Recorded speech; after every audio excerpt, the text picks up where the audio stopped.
اور میں جب بہت سارے لوگوں سے ملا تو لازم بات ہے ان کی تکلیف کو محسوس کیا، تو ہم اس کارواں میں شامل ہو گئے، اور پچھلے 5 سال سے ہم شامل ہیں۔ اس سے پہلے تو ہم بھی سوئے ہوئے تھے، ہم نے بھی ان ہزاروں لوگوں کی طرح جو الاٹمنٹ لیٹر تھا وہ ڈبے میں رکھ کے بند کر دیا کہ کسی دن فون آئے گا کہ بھائی آپ کا پلاٹ جو ہے اس کی ویلیو یہ ہے، اور اس وقت اگر آپ سیل کرنا چاہ رہے ہیں تو ہم آپ جو ہے نا وہ ایز اے کلائنٹ ہم اویلیبل ہیں۔ کیونکہ جو بندہ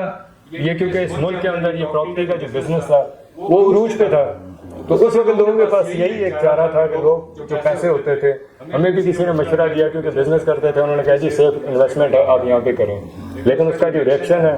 یا اس کے جو اثرات ہیں وہ ہماری فیملیز نے برداشت کیے، ہم نے برداشت کیے، ہم نے اپنا کاروبار سفر کیا۔ ہاں اب اس لڑائی میں جب شامل ہو گئے تو لازمی بات ہے ان لوگوں کو خاص طور پہ تکلیف ہے جو جن کے سامنے کھڑے ہو جاتے ہیں، کیونکہ بکنے والے تو نہ تھے نہ ہیں نہ آگے ایسا سلسلہ ہوگا۔ ہاں یہ بات مجھے ہنسی بھی آتی ہے کہ جب لوگ لکھتے ہیں کہ عرفان مجید نے فلاں پلاٹ لے لیا، عرفان مجید نے فلاں فائل لے لی، تو میری ان تمام دوستوں سے ریکویسٹ ہے کہ وہ جتنی فائلیں اکٹھی ہو گئی اب آپ مجھے دینے کے مجاز تو ہیں، بدنامی تو آپ نے دے دی، لیکن اگر فائل دے دیں گے تو آپ کا شکریہ چلیں، اس بدنامی کے عوض جو ہے وہ ہمیں کچھ نہ کچھ مل گیا۔ تو میری ان تمام دوستوں سے ریکویسٹ ہے جو بہت لمبے لمبے فیچر لکھتے ہیں، بدنامی والے لکھتے ہیں، لیکن اس سے فرق نہیں پڑتا۔ اس کی وجہ یہ ہے کہ جب بندہ حق پہ چلتا ہے تو چینٹیں تو پڑیں گی، اور وہ پڑی ہیں، پہلے بھی پڑی ہیں اب بھی پڑی ہیں۔ ہاں پہلے یہ ہوتا تھا کہ ہم گروپ میں اس کا ریئیکشن دیتے تھے، ہمارا ذہن یہ تھا کہ بھائی حق پہ چلو اور سیدھی سیدھی بات کرو، لیکن یہاں پہ کچھ حالات ملکی حالات بھی مختلف ہیں اور چیزیں جو ہیں مختلف ہیں، تو اس لیے میں نے اس کو دیکھتا رہا اور ان کا ریئیکشن بھی ہم نے کچھ نہیں کیا۔ لیکن کچھ لوگ ایسے ہیں جو پلانٹڈ ہیں، وہ ان کا کام یہ ہے۔ ہاں آخر میں ایک بات ضرور کہنا چاہوں گا کہ اگر 10 یا 11 بندے یا 12 بندے جو ہیں وہ گروپوں میں دکھنے والے ہیں تو درجنوں لوگ ایسے ہیں جو فون کر کے جو ہے وہ ہمدردی بھی کرتے ہیں، ہمارے کام کو اپریشیٹ بھی کرتے ہیں، اور بہت سارے لوگوں نے اس میں بہت ساری چیزیں کی ہیں۔ انشاءاللہ میں ان کے اوپر ایک ایک ویڈیو بناؤں گا اور تفصیلاً آپ کو آگاہ کروں گا کہ ہماری ویڈیوز کتنے لوگ دیکھتے ہیں، اور جینون لوگ دیکھتے ہیں۔ ہمارا کیونکہ جناح گارڈن کے ساتھ تعلق ہے یا اس کے کوآپریٹو ڈپارٹمنٹ کے ساتھ تعلق ہے، اس لیے ہمارا وہاں تک کی کنسرن ہے۔ اگر ہم سوشل میڈیا کے اوپر جس طرح ہم لوگ کام کر سکتے ہیں اگر وہ کرنا شروع کریں، اور ویوز پھر ہزاروں میں نہیں لاکھوں میں آ سکتے ہیں،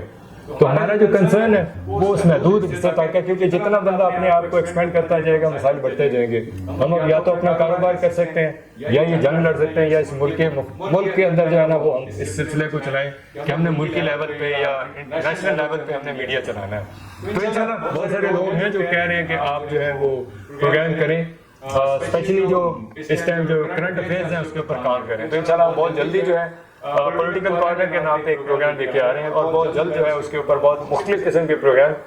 اس پہ آپ دیکھیں گے، جس میں سوشل میڈیا کے اوپر بھی بات ہوگی، سیاست پہ بات ہوگی، مذہب پہ بات ہوگی، جو کرنٹ افیئرز ہیں اس کے اوپر بات ہوگی، انٹرنیشنل جو افیئرز چل رہے ہیں اس کی بھی بات کریں گے۔ تو آج کی اس ویڈیو کے اندر کیونکہ اس ریئیکشن کو ہم نے دیکھا تھا 2-3 دن ہم نے بھی دیکھتے رہے کہ بھی کیا صورتحال ہے، تو جو کرنٹ چیزیں ہیں اس کے بارے میں ہم انشاءاللہ آپ کے ساتھ بات کرتے رہیں گے، اور جو چیزیں ہیں جو کلیم صاحب کے کیس ہیں اس کے بارے میں آپ کو ایکسپلین کرتے رہیں گے۔ میں اصل میں پھر دوبارہ وہی ریکویسٹ کروں گا کہ جو لوگ اپنے حق کے لیے نہیں کھڑے ہوتے ان کے لیے کوئی بھی نہیں لڑے گا، اور اپنے مرے جنت نہیں ملتی۔ میں سمجھتا ہوں کہ آپ کے بہت سارے جو میسیجز آئے کال آئی ہیں کہ آپ نے یہ بات کہی ہے کہ اگر کلیم الرحمان صاحب نے اگر اپنی آواز بلند کی اپنے حق کے لیے تو ان کے اوپر اتنا کیچڑ اچھالا گیا، تو اگر ہم یہ کریں گے تو ہم پہ بھی ایک کیچڑ اچھلے گا، لیکن اگر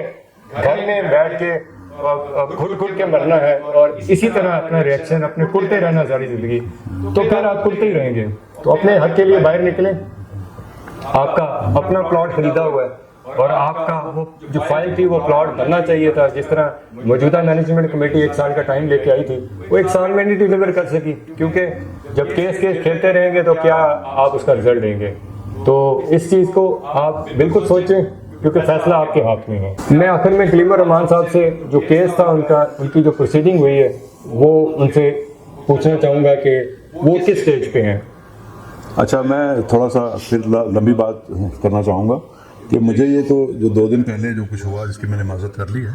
اس کے جو ریئیکشن آیا جو گروپ سے میسج آیا تو مجھے اندازہ ہوا، میں نے اس سے پوچھا عرفان صاحب سے آ کے، میں کہا یار آپ اتنے بڑے آدمی ہیں جن کے 20 سال میں نظر نہیں آئے، یہ کیسے سکتا ہے؟ 20 سال بہت عمر ہوتی ہے،